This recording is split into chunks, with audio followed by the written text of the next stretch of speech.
Hi mga bes! Magagawa tayo ngayon o magluluto tayo ng binaki o corn cake, a special delicacy mula sa Northern Mindanao.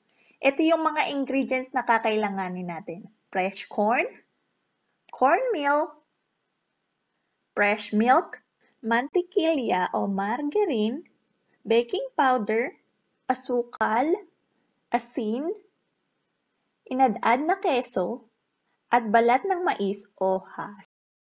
Ito yung kompletong measurements o sukat ng ating binaki. Maaari din kayong bumisita sa asiancooking101.com for more informations and suggestions. Balatan ng mais dahan-dahan upang hindi masira ang ating husk na ipangrorolyo natin sa ating binaki. To make it simple, gagamit na lang tayo dito ng dried husk. Ad-ari na natin ang mga mais hanggang sa maging pino ito.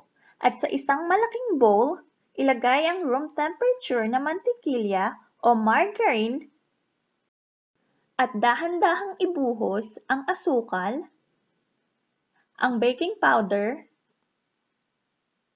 asin, at dahang-dahang ilagay ang ating fresh milk. Isunod na rin natin ang ating inadad na keso, ang inadad na mais, at dahan-dahang ibuhos ang ating cornmeal hanggang sa ma-mix lahat ng ating ingredients. At maging ganito ang consistency.